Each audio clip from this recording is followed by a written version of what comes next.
Education is the fifth biggest bank in the entire country. It's also the biggest debt collector. And some news just came out that you need to know about.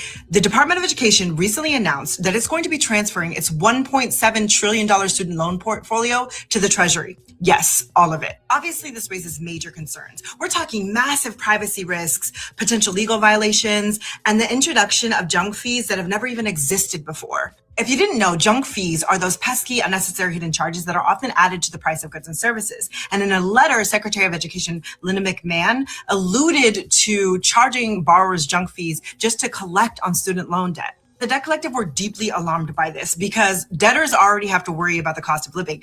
Now they have to worry about potentially illegal hidden charges. Like, no, especially on debt that shouldn't exist and doesn't have to exist and is unjust. So what can you do about it? Number one, join us in demanding a 1-year pause on all federal student loan payments and collections. The Trump administration actually was first to pause student loan payments during the pandemic. It can happen again. Go here, spread this far and wide. Number two, we need every student debtor to call their member of Congress and demand a full record of their student loan payment history. Okay, so that means how many payments have you made, how much is still owed, etc. Look, big banks and creditors have been cashing in on the student loan crisis for far too long. It's time that we fight back. The Department of Education. In terms of funding, ICE is now bigger than the United States Marines. And my Republican friends are saying to me, saying to my colleagues, that if you don't give this overgrown paramilitary force of masked agents jumping out of unmarked cars more money, we're going to leave TSA workers and others unpaid. I think that's patently unfair. I think we ought to fund the federal workers. We ought to fund FEMA, Coast Guard, we ought to fund Homeland Security while we have a principled argument about what is happening with ICE. Because what is happening there gets to the very basic things that I learned in my 9th grade civics class about the engagement between law enforcement and ordinary citizens every single day. And what we're witnessing in this moment is unacceptable. Pay the TSA workers. In terms of funding, ICE is now bigger than Pay the TSA workers. Good morning, welcome, and come on in, chat. We're about to get it started. Welcome to Black Press USA's morning show, where we bring you the headlines and culture. And back this week is Dr. Michael Davis, former California State Assembly member, former Los Angeles commissioner, and he's here to talk all things headlines and culture with us this morning. Welcome back, Mike. Well, thank you so much, Neil, for being here. Good morning. Good morning. Let's get to it. We just saw Senator Raphael Warnock talking about what's happening with TSA and, Homeland Security. And, as we were talking yesterday, prepping for the show, you are discovering just how bad the airports are getting because TSA workers are not funded. So now that you've had some time to marinate on that conversation, what are your thoughts about our government not funding TSA workers, but sending ICE agents into our U.S. airport? Well, obviously, the very first thing that is inescapable is that we have a responsibility and we have to be accountable for our first challenge, which is to run the airports effectively and efficiently. We shouldn't have to compare the failure to do that with something else. The airports are so critically important to our everyday lives in America. Mm-hmm. And we depend upon those who have the responsibility, the federal government, to once again do an effective and an efficient job. It's inescapable that this is what we're going to hold you accountable to. Do your job. Do your job. And when we talk about Homeland Security, we know that TSA as well as ICE falls under its umbrella. And so instead of them sending ICE agents to the airports, why don't they reallocate some of those funds to TSA, just like they're doing with the Department of Education. So we're going to talk about that a little bit later. But the way they're rerouting funding and departments of the Department of Education and dismantling it, it seems like there should be no reason why they can't do the same thing under Homeland Security. Or how about pull that money from this from Pete Hegseth's budget over at the Pentagon and the Department of Defense, now the Department of War. I mean, if he can spend $2 million and $9 million on crab legs, most certainly they can reallocate some of those millions over to Homeland Security for TSA. So there are multiple ways that they can fund TSA with not even dealing with Congress. But we know that we're dealing with a Trump clan administration who does not care for anybody except the 1%. But we'll talk about the Department of Education a little bit later.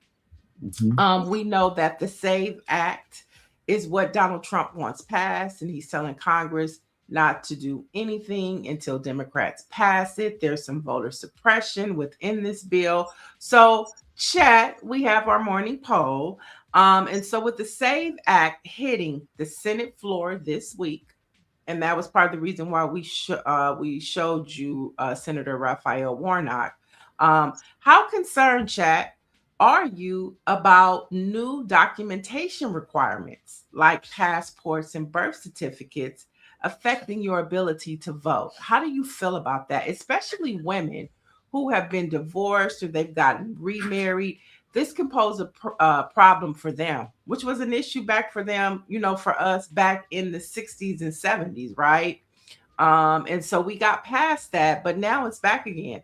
So, chat, how do you feel about documentation requirements like passports and birth certificates affecting your ability to vote? Are you A, very concerned, B, somewhat concerned, C, not concerned at all, or D, you need more info on what the bill actually does? So drop your letters in the chat of how you feel about this SAVE Act and it possibly impacting your ability to vote because of certain passport and birth certificate requires. So drop your answers in the chat. Mike, how do you feel about it?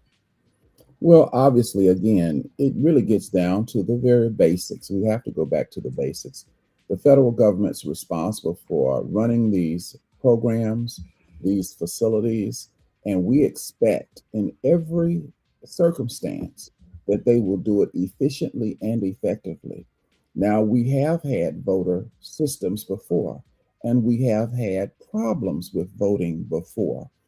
I think any kind of operation from a public administration perspective that makes it more complex, that makes it much more questionable, has to stop.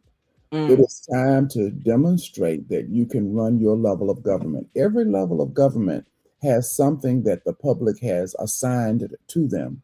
The cities do public works and the counties do public works. The federal government, among its many other duties and assignments, have to run our transportation airport systems and also our government in terms of the voting systems. And this is what we expect for them. And time again, we hear every week some complaint about some issue that demonstrates an inability to run a government system effectively and efficiently. And it's really getting to the point where it is going to be questionable about the capability to run the systems for which government is assigned. And so that is not a pretty sight. All right, so let's jump into the chat. We say Jay main event, that's going to get him in trouble saying don't agree or anything less. Okay. Dr. Marilyn said, I'm concerned, not for me, but for those who cannot afford or find their documents. Mike V is saying A, which he's very concerned. Jay main event says C, not concerned at all. And Michelle Madison says she's B, somewhat concerned. I'm concerned about all of it. Anything that this Trump administration is doing, I'm concerned about it because it is not in the best interest of just regular working people. And especially anything that they do is not in the best interest of people of color. We know this. We've seen them. When people, what do they say? When people show you who they are, believe them. So you can believe anything that this Trump administration is doing at this point with this SAVE Act. It has to do with the midterms. Mike, yesterday I just saw Steve Bannon talking about this TSA test or this airport test with ICE is for the midterms. So they're seeing how the interactions and how they control mass groups of people, you know, with lines and assemblies and waiting for voting. They're saying this is a test. This is coming from Steve Bannon. He's on a podcast talking about this. So none of this is in the best interest of the American people.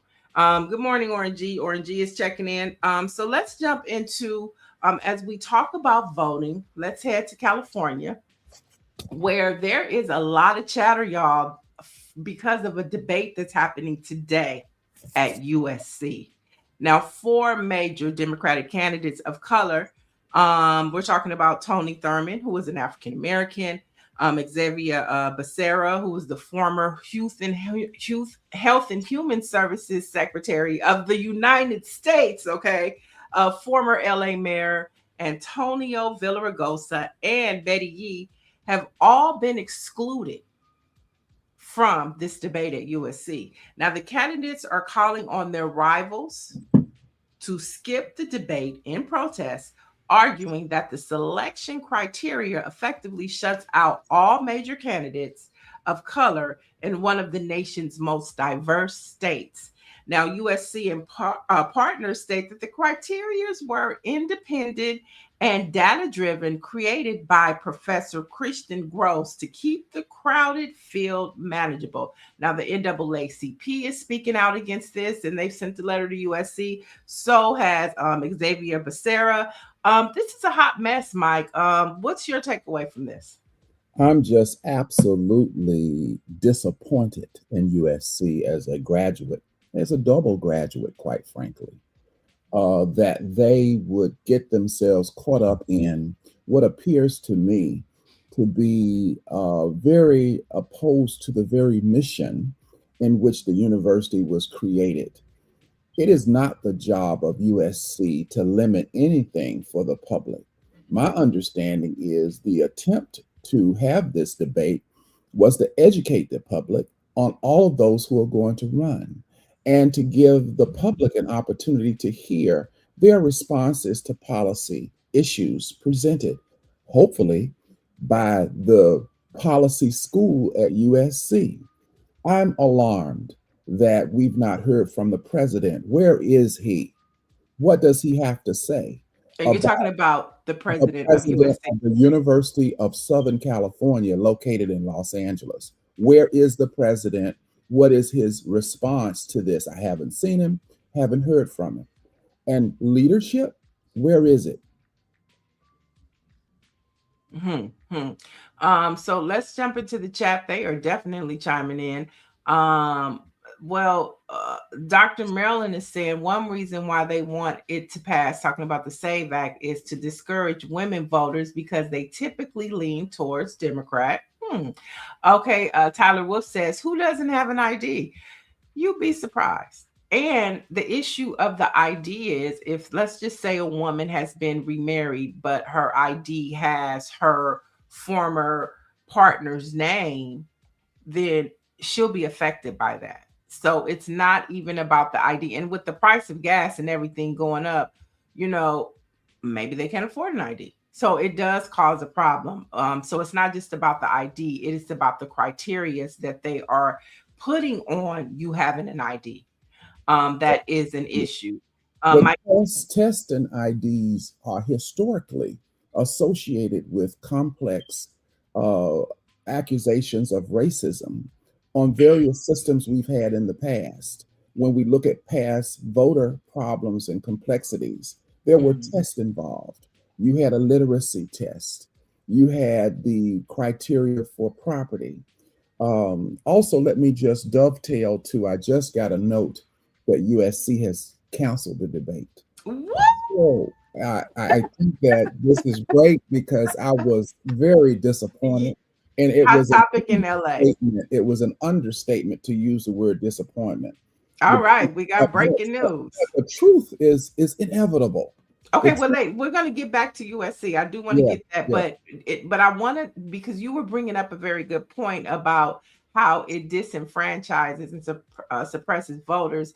And Mike yes, V is saying only a matter of time before they start putting jelly beans in a jar in November. yes, absolutely. I could not have said it better uh, Hmm. than that citizen just did. So, yeah, I think that these systems that we are seeing clearly lead to an inability to run systems. And this is what we expect our public administrators, those who are elected by the public, to be able to do. Time and time again, we are demonstrating our inability to run government systems, and that's not good.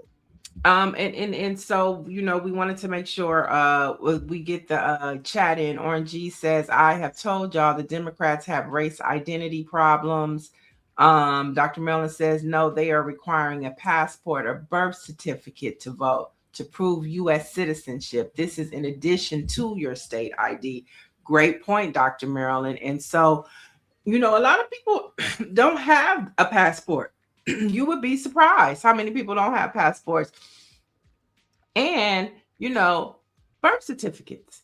And so, with a birth certificate here in California, you have to show proof, you have to show your social security number. So if you don't have your social security number, then you got to request that. So it is hurdles that they are trying to put you through to vote, which is a basic right. And we know that voter suppression and voter fraud is a fraud coming out of this Trump administration. But let's jump back into USC. So once again, people power works. Like I said before, you had letters coming from the NAACP from the state of California. You had candidates writing in and pressuring the other candidates to stand and protest. And then what do you have here? USC cancels the debate. It was one of the biggest debates talked about over the past 7 days.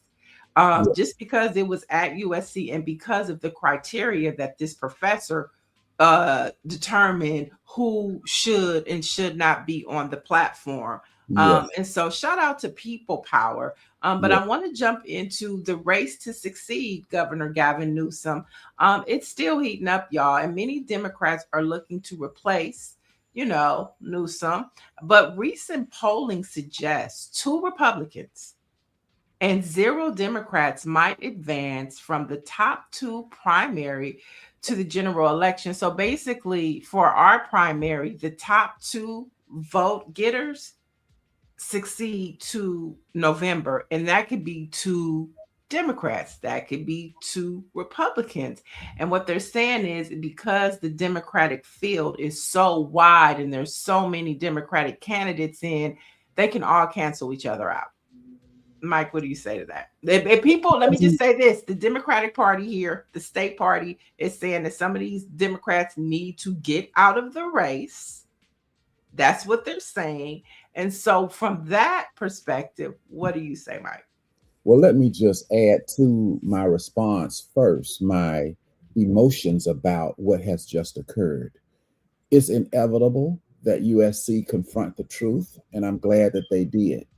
And let me add a little bit of sauce to that answer, which is it's not USC's role to discriminate or to tell us anything about what we should do as voters. It's not their role to care about whether or not Democrats or Republicans have enough of chutzpah, if you will, to win or to lose. That's not USC's role.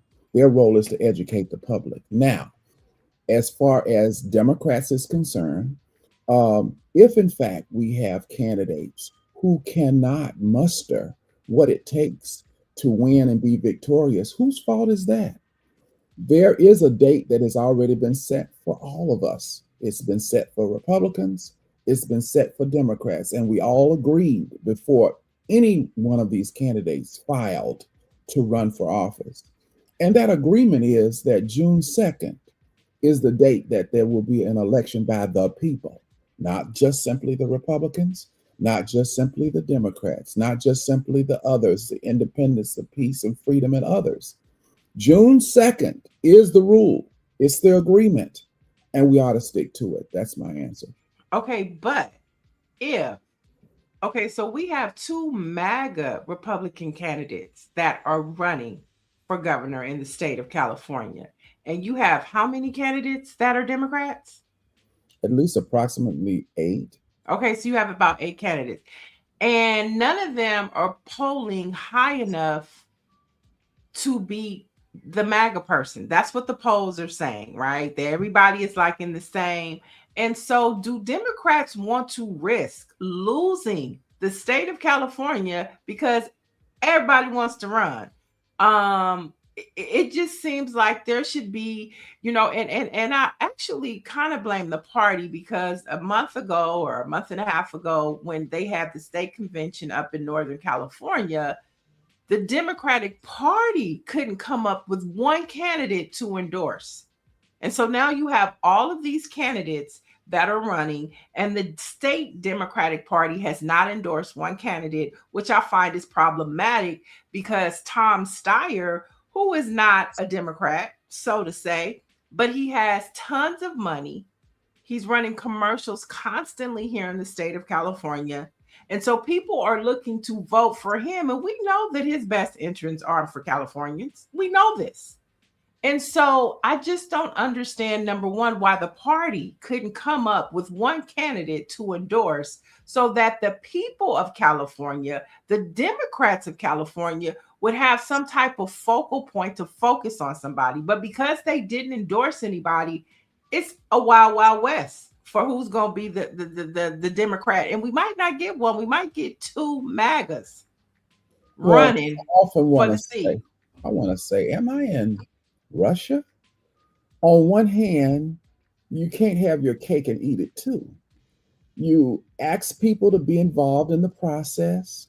You say that they should get involved to the degree of taking up their interests and running for office. And the minute they do, we come back with they shouldn't do it. So, ladies and gentlemen, is this what we call a democracy? Is this the same group I just heard screaming about a democracy? Really? But so, where is the leadership in the Democratic Party? Well, my point is this. The leadership is the rules that we agree on before these personalities are assessed after we've agreed on the rules. I just brought up the rule on the first question. June 2nd is what we agreed to.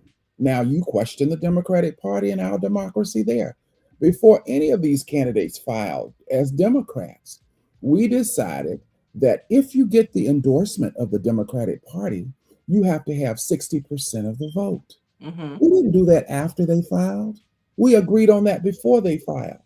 Now, Niel, did any of the candidates get 60% of the vote? No, they didn't. Is that democracy? Yeah, it is. It is democracy because we agreed on it before they came. And if the candidates are not strong enough to achieve it, that's democracy, isn't it? Okay, but let's talk about this. So, the delegates were up there. They know what's at stake.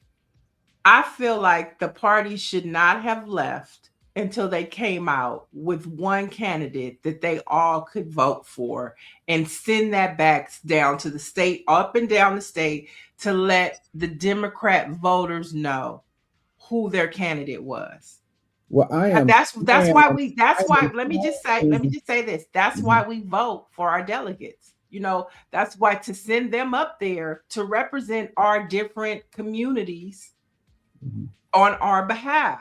So if I'm voting for you to send you up to Northern California to come back with the candidate that you all agree, because we're looking at this from a party perspective, and you come back with nothing.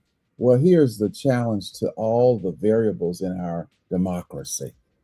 The moderates, the blue dogs, the progressives, all of the variables that make up our democracy.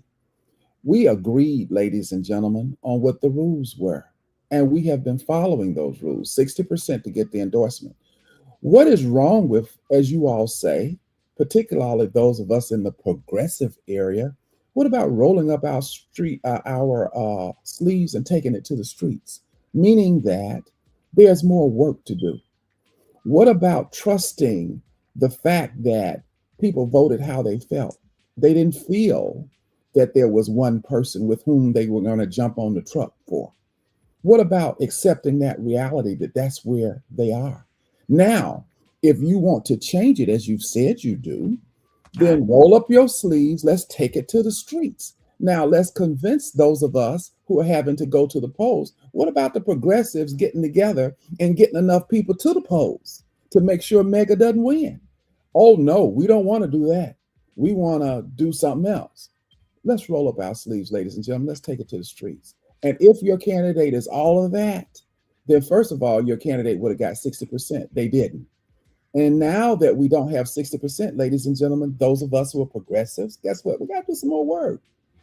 We're not going to kill the system. Okay, so we're going to agree to disagree on this one, but just know, folks, that there are two MAGA candidates that are running that could take the top 2 seats, and that's what polling is saying, and that's why we should all be paying attention to California, because it might flip red.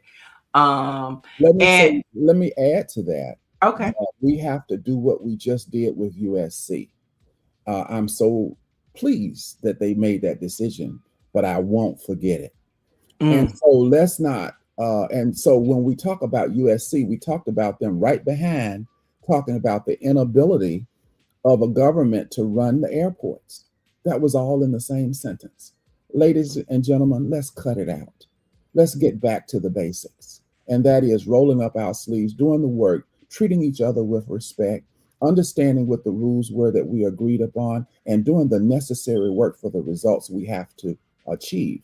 And it doesn't mean just the conservatives. It means the liberals too. And folks, just so you know, there is one African-American candidate that is running. His name is Tony Thurman.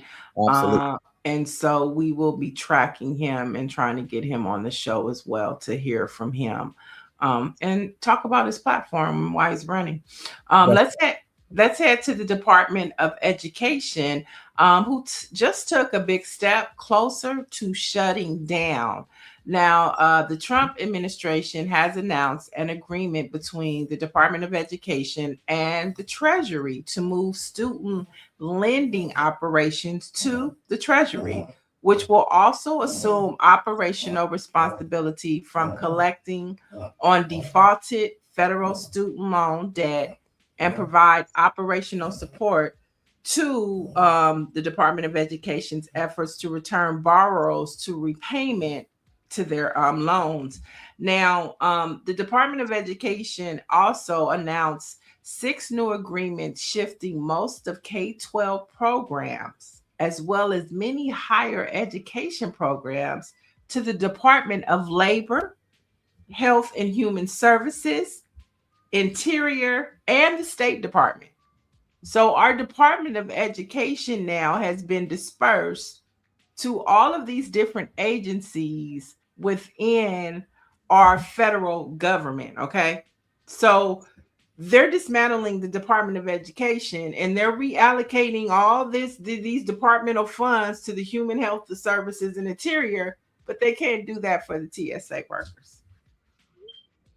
I mean, there is a connection to all of this and showing you how this Trump administration is just doing what they want to do. Why they're dismantling the Department of Education, I have no idea. I would like to know in the chat, what are your thoughts about why are they dismantling the Department of Education? And then, Mike, I want to hear from you. Well, obviously, education is the key to success. It is right there as a tool to the American dream. And we ought to be in the streets protesting the fact that the Department of Education is not in place. It is the bridge to get people over to, again, achieve the American dream. I am a strong advocate in education, and I want to make sure that American citizens have access to it. I think those who are in the federal government who oversee education need to take it seriously. They need to understand that it is available for everyone.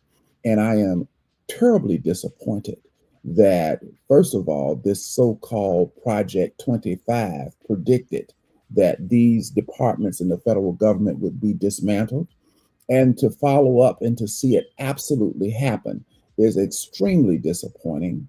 And I think that it's inevitable that we shall and will find a way that education will be accessible to American citizens. And just as we did back in the slavery days, because it seems as if that's where we're headed, having to fight every minute for some kind of access to publicly funded services for which our taxpayers have been dedicated. And yet there's a denial of us receiving those services. It puts us back to earlier times of discrimination, and it needs to stop. That's So what the chat really has a lot to say about this. James Lining says the teachers union is very strong, so more than likely he's trying to dismantle the teachers union. Mike V says they are dismantling it because it's how states and cities get funding for Black schools. The Stephanie Humphrey channel is saying because they want to dismantle public education altogether in favor of charter schools, private schools, and vouchers. Taylor Wolf says, then why is the Democrats not fighting Trump? And so, Michelle Madison says this makes no sense to get rid of the Department of Education. And I mean, this is what happens when you have, as the secretary of the Department of Education, the CEO of a wrestling, what do you call it, WWF or whatever the wrestling organization is? company or corporation. Yeah, what she's running. And, she's just doing what Project 2025 wants her to do. And we should be highly alarmed at this. And these are the things which goes back to the Democratic Party. Like, why aren't they raising the alarm about this? The Department of Education is being dismantled, and it's been spread out. I mean, to the Treasury Department, the Health and Human Services, Interior, and God forbid Robert F. Kennedy is in charge of anything that has to do with little kids in the Department of Education. All this stuff has been just spread out, and Democrats aren't really putting the pieces together for the American people. Do you find that to be problematic, Mike? You said the Democrats. What was that last statement? I'm trying to see how it relates to The Democrats are not raising the alarm for their constituents on a national level. This is a national issue. The Department of Education being dismantled. Where is the DNC leadership about? Neil, our Democrats have been raising hell about the education department. If we've looked at the news over the months, we've had them going and attempting to go to the education department and couldn't get in the door. You remember seeing that on the news? I think Congresswoman Waters was one. Okay, that was back when they first started. It doesn't matter when it was. See, now, if you're going to hit us, give us credit for when we have done something. They were there, they have tried to get in, and they couldn't get in. It is not true that the Democrats have not raised the alarm. They have. And she's been the only one that has raised hell about education. As I said, and I listened to the remarks on the chat, they are absolutely correct in the remarks that they gave about what we have experienced in this country more recently over the last few months, about the way in which they have tried to undermine education.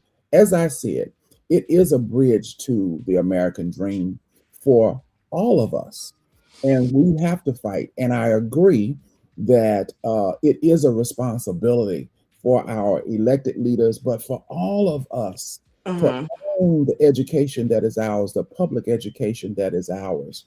It used to be that the federal government led in education. We look at the development of historically Black colleges and universities that came about specifically in terms of the public effort after the institution of slavery ended. We had in the early 1800s the Murrell Act that created and established HBCUs. It's because the federal government, the Murrell Act was a federal government initiative. So we have come to a point in time where the federal government has reversed itself and not been, speaking of progressive, making sure that there was education for African Americans was something that government has done in the past, and they need to continue to do, not only for African Americans, but others within this country as well. We all have to come together. Education is not just a Democratic thing, it's a American thing. And I expect to see Republicans out there leading the way in education as well. Well, you This could is wait why for we got that on one. USC. This is why we got on USC. It's not a Republican thing because you happen to be a Republican at USC, or a Democratic thing because you happen to be a Democrat at USC. It is a Trojan thing for those of us who belong there, and it's an American thing for those of us who are from this country. All of us need to be on the street on education, and I will not accept anything less than that. Okay, so Stephanie Humphrey says, I can't speak for the Democrats, but my teachers union has been keeping us informed about what is going on in education. She says also, Robert is already over young children as early education falls under DHHS. And so this is just what I'm saying. I feel like, and I get, Congresswoman Maxine Waters went to the Department of Education when Trump first got elected. I do get that as an elected official. My point was that the DNC, I'm not talking about elected officials doing their jobs. That's her job to monitor what's happening on a federal level. I'm talking about the DNC. Articulating. And Yes. what I say to you is, I'm not finished. What I'm saying is the DNC needs to do a better job at articulating the issues that the American people, and most importantly, their voters, their constituents that they are trying to push out to the polls, they need to ring the alarm. And I don't think that the Democratic Party is ringing the alarm loud enough. Now, chat, I would love to hear from you. Do you think the Democratic Party is ringing the alarm on the issues that will drive people and voters to the poll? That is my question that I'm asking. Do you think that the Democratic National Convention, the party, is ringing the alarm loud enough to drive people to the polls? I want to say that everybody has to be in the street on education. Yes, I believe that the Democratic Party is a great party. Yes, I believe that in terms of the African American community, we have a lot of investment in votes and reliability that African Americans have and are in the Democratic Party. But again, education is American. Republicans, where are you on standing up to make sure that we have education and that it is a part of the American dream for all of us? You need to help too, because all of us have benefited from education, not some of us, all of us. It's inexcusable. This is a territory that belongs to all of us, and all of us must be in the street on it. Yeah, Democrats must be on it, but while we're taking the strap out and whipping, let's whip some Republicans too. Because what are they doing? What are they doing? Well, they're lining their voters' pockets, right? The 1%. Yeah, but he says that's not the job of the DNC, Niel, but they are supposed to have an agenda. What do they stand for? What is their premise? What are their pillars? What are they concerned about? Madam Co-host, I'm simply saying, Madam Co-host, there are some policy issues where we have to whip all the children, and this is one of them. They don't get a pass. You are giving the Republicans a pass, as if to say it is just the responsibility of Democrats. There are some Republicans who benefit from education as well. There have been some Republicans and some Republican administrations that have been responsible for initiating education. We look today at the reality of who some of our education leaders are. Some of our Black education leaders in the HBCUs are Republicans, believe it or not. So they don't get a pass, Niel. We're going to whip them right along with the Democrats if that's what we're trying to do. Because education just doesn't belong to one party. It belongs to all of us, and we expect okay responsibility. There are Okay, some that's fine. there's some college presidents that are Republican. Okay, that's fine. That's Yeah. fine. But at the same time, Republicans showed us who they are. They are Project 2025. They showed us what they want to do. So for us to depend on them, and I did I'm say not this depending on yesterday. them. I'm whooping them right along with the Right. Well, Democrats. they should be what, but we know what their premise is. It's Project 2025, and they do have a section in it about the Department of Education. So they're doing what they told us they were going to do. My question is, what is our plan?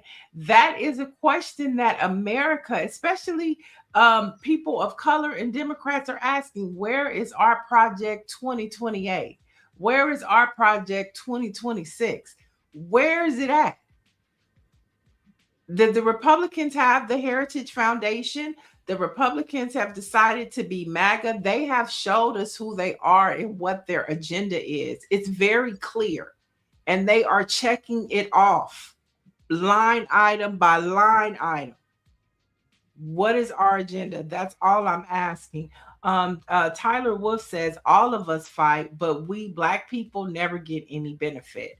And he also says left wing, right wing, same bird. Okay. Oh. All righty now. You like same bird, same bird. All right, let's jump into you can continue to have this conversation in the chat. And we will continue to read your comments, but let's jump into this story. The Trump administration placed a statue of Christopher Columbus on the White House grounds over the weekend. They also released the following statement saying, as we celebrate our nation's 250th anniversary of independence, the White House is proud to honor Christopher Columbus' legendary life and legacy. And he deserves the statue on the White House grounds. And that came from Davis Engel, a White House spokesperson, who continued to say, in this White House, Christopher Columbus is a hero. And President Trump will ensure he's honored as such for generations to come. So see that, like, this is my point. They're very open about who they are. And if you recall, that statute came from Baltimore during the 2020 civil unrest because of George Floyd. And it was one of the ones that was toppled. And so they said, no, we're going to put it on the White House grounds and we're going to double down on who Christopher Columbus is. And we won't give a damn about what y'all talking about Indigenous People Day. We doubling down on Christopher Columbus for 250 years. Mm-hmm. Right. Well, did Christopher Columbus discover the New World? Did he ever set foot on American soil? Tell us who historically Christopher Columbus is. Oh, well, they're telling you. They're telling you who in their perspective, who he is. They're telling you who they think he is. They'll tell you he did discover America. He did. You know, they'll double down on it.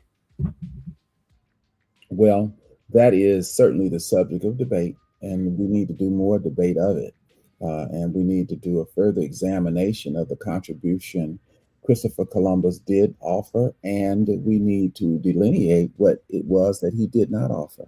Well, Orange G is giving us some historical facts. He's saying that Columbus never discovered the USA. What about the Negro brothers, who were the captains of the other two ships? Teach.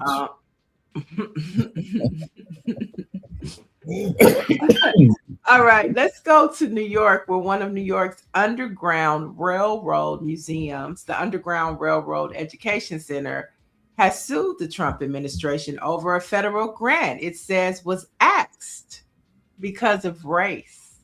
Now, the educational center located in Albany filed the lawsuit hoping to overturn the grant's repeal. The complaint alleges that Trump's anti-DEI push led to the dissolution of the grant supporting its operations. Now, the National Endowment for Humanities bestowed a $250,000 allotment before its sudden cancellation last year. So we can't get no Underground Railroad, but they gonna pay to bring Christopher Columbus to the White House. This is what we're dealing with right now. hmm hmm hmm Well, we definitely have a lot of work to do. And did you say there was a lawsuit involved here? Oh, well, yeah, they're filing a lawsuit because they want their grant. You know, they hmm probably had already allocated that 250,000, how they were going to use it, and then it gets pulled because of DEI. Well, what we have noticed in our history in this country as African Americans is that the court system has been the system to which we have been involved and taken our complaints and have been victorious. When we look at some of the struggles we have had, even let's look at education, so Hmm. critically important. In this country, as African Americans, we started out testing the transportation system. Plessy versus Ferguson. We tried to get on the train.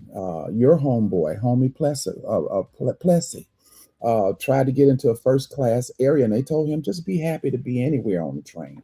We were not able to break the transportation system first, but in 1954, some 49 or more years later, we were able to break the education system and Brown versus the Board of Education.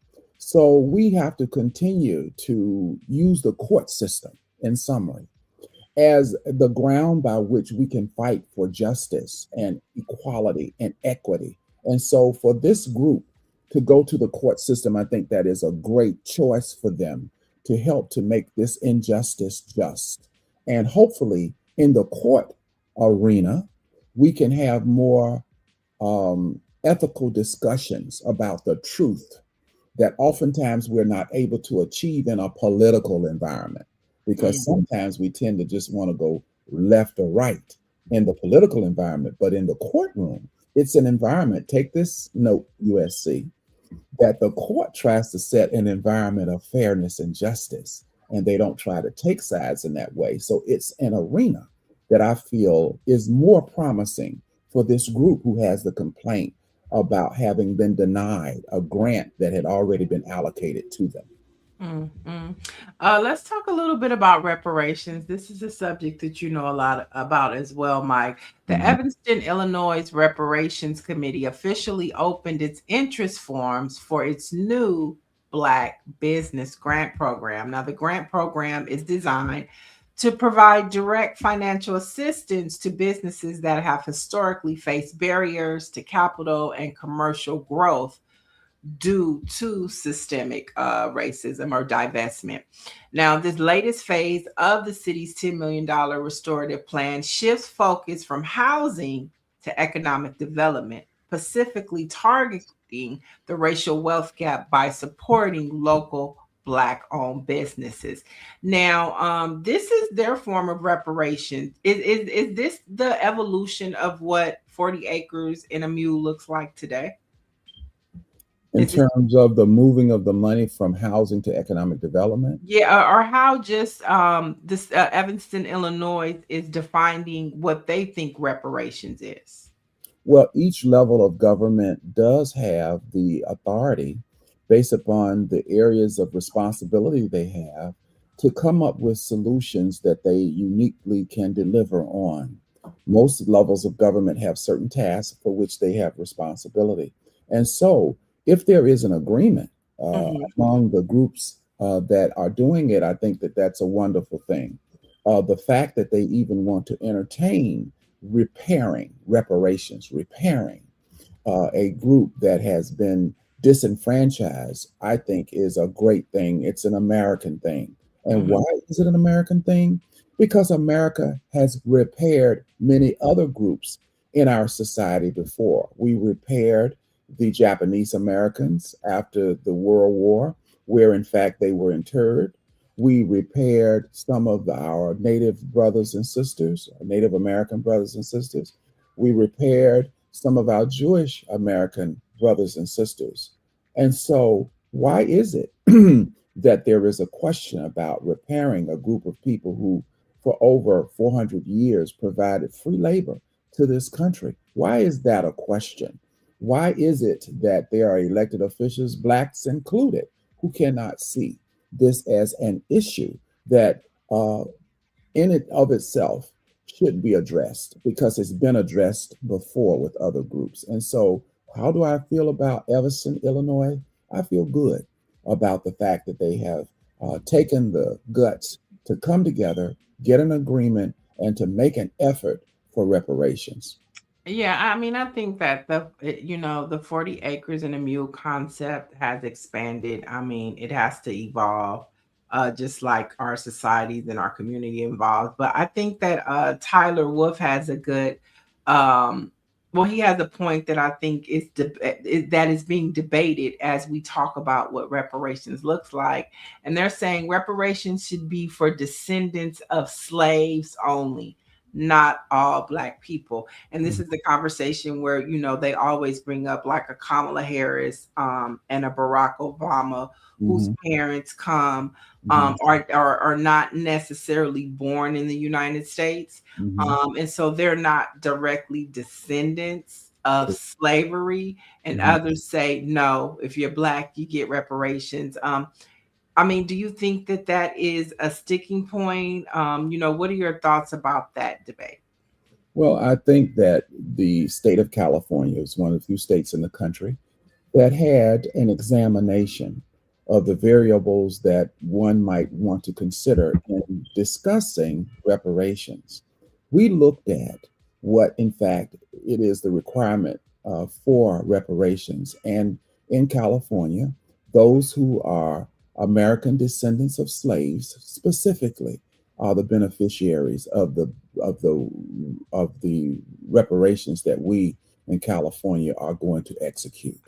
And why is that fair? If I get in a car accident, State Farm is going to give a check to me, not to my sister, not to my aunt, but to me because I'm the one that got my car hit.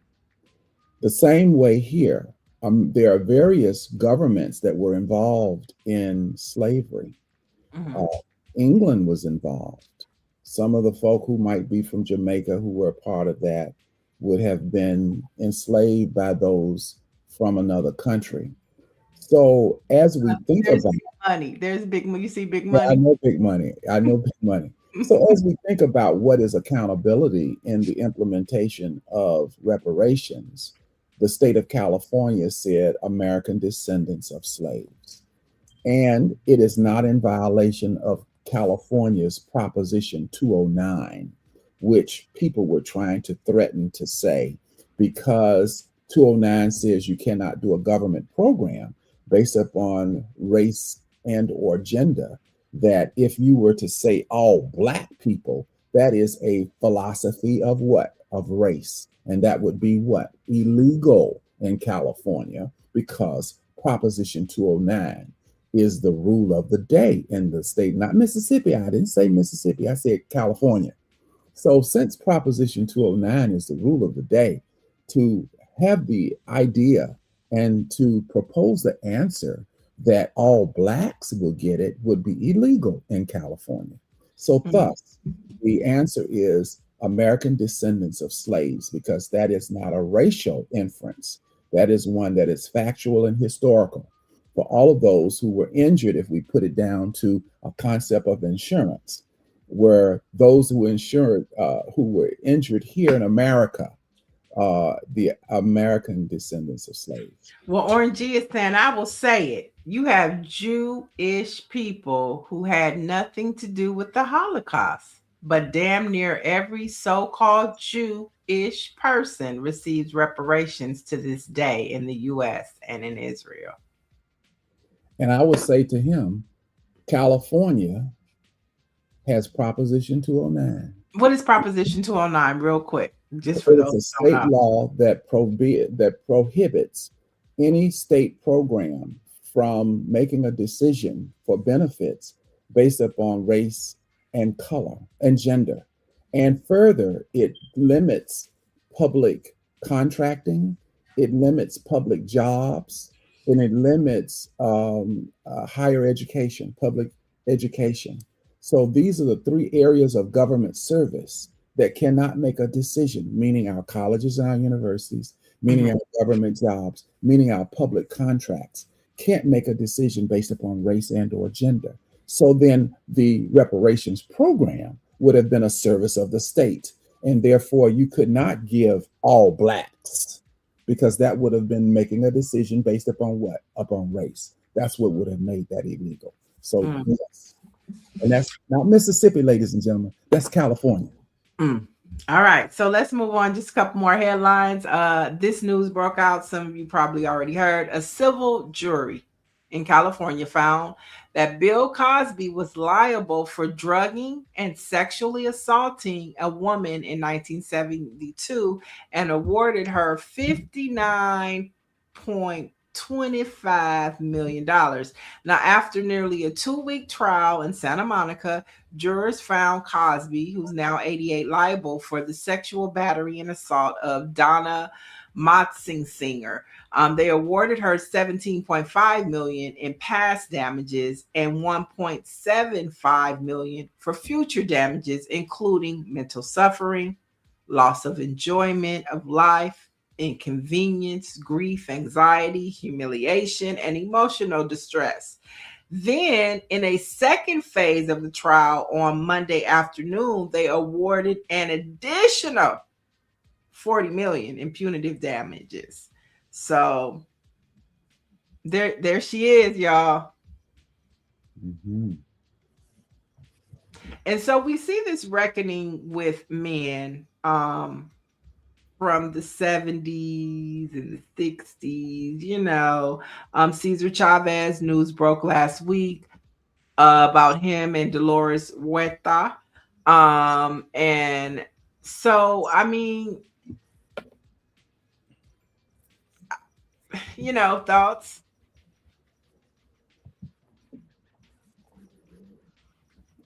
No thoughts? Well, I don't know what thought there could be. These trials go to court, and they, again, are in an environment where they are looking at what the facts are and decisions are made. And the question at the end of every trial is, was the decision fair?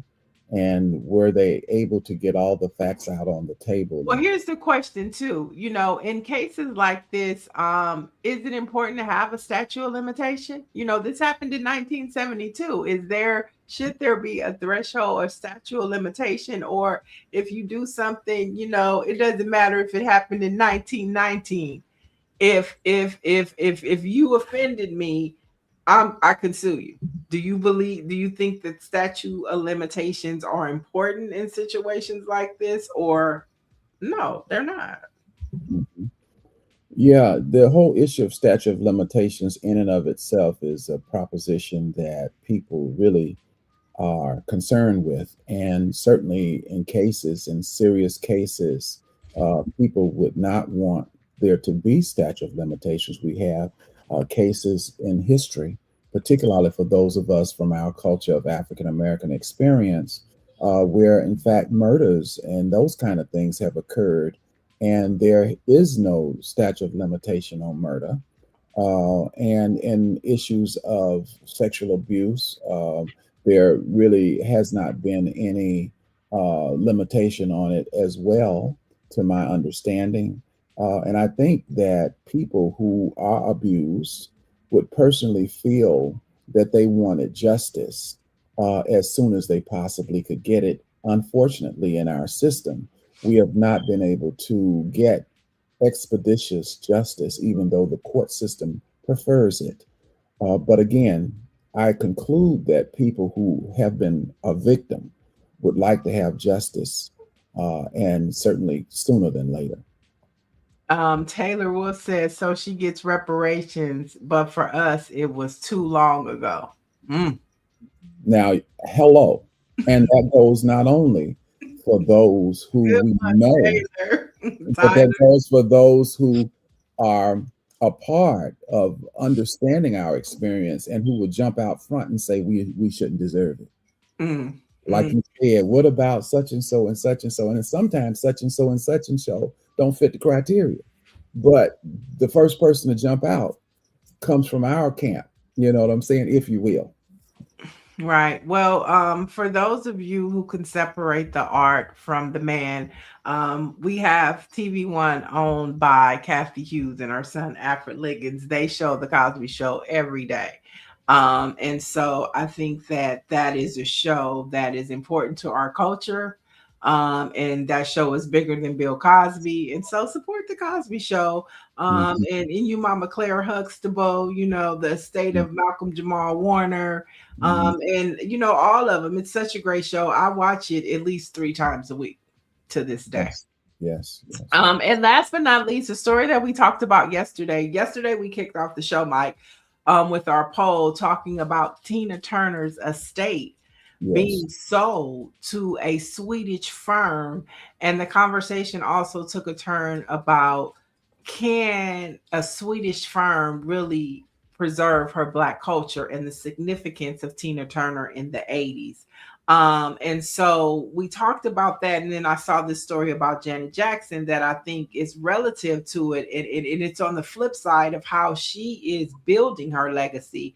And of course, she does have a son. Janet Jackson is making waves in the business world by signing a massive long-term global publishing deal for her Believe Music Publishing.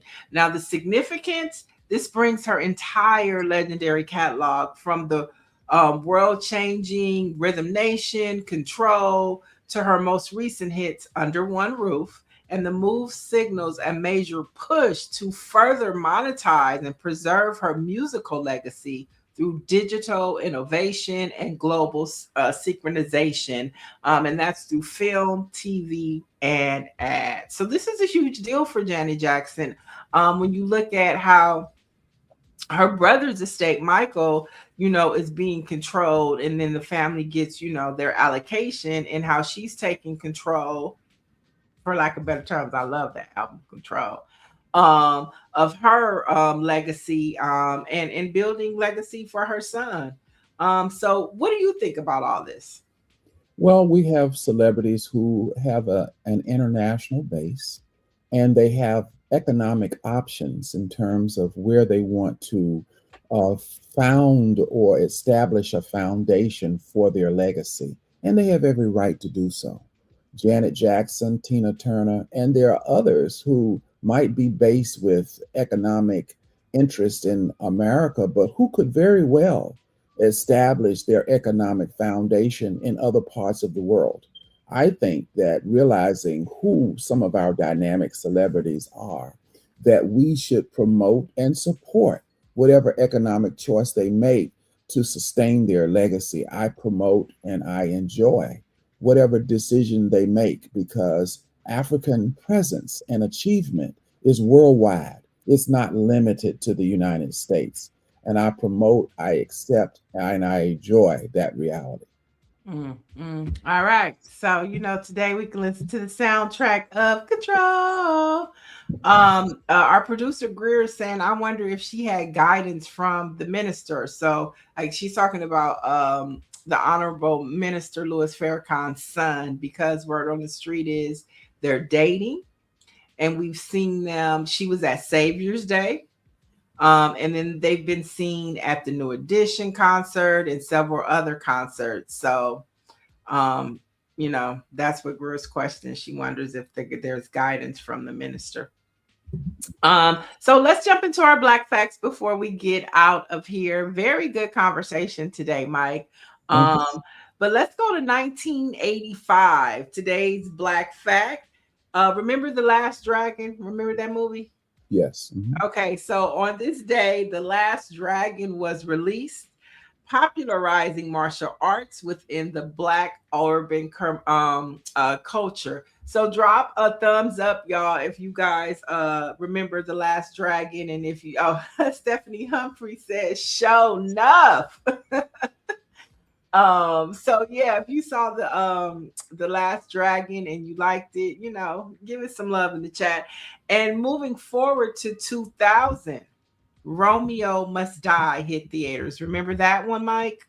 Yes, ma'am. Okay, so that one was featuring R&B star, our beloved Aaliyah. It was her film debut. and DMX was in that movie. And then is that, I can't remember. Oh, Jet Li. Jet Li was in that film. That was a fun one too. I could see them remaking that one. So yeah, in 2000, Romeo Must Die dropped. So those are some classics that you guys might want to go check out. But my great conversation today, from California to Illinois to New York, we talked about it all.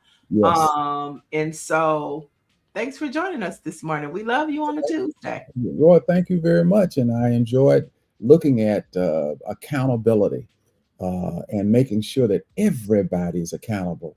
The Republicans, the Democrats, and all of those who might approach government are going to be held to the same standard. We're going to whoop all of them. We're gonna whoop all of them. Okay, so we hope to have you back next Tuesday. Yes. And we want to see about getting Tony Thurman on the show. Okay. He is the only Black candidate running for governor in the state of California. And yes, he's the only state elected officer currently. He is the Secretary of Public Instruction, the Superintendent of Public Instruction, responsible for the public schools in the entire state of California currently, as he also is a candidate for governor. Oh, so we'd love to hear what he thinks about what the Department of Education is doing yeah, absolutely. from a federal level. But thank you so much. We'll be back tomorrow. Joining us tomorrow will be the editor of the Houston Forward Times. And so stay tuned, stick around. We have more news, views, and opinions. And of course, we're always on the advocacy front because that's what the Black Press does. So for the latest in Black news, head on over to blackpressusa.com and support your local Black newspaper. We'll talk to you tomorrow. Peace out. Thank you. Thank you.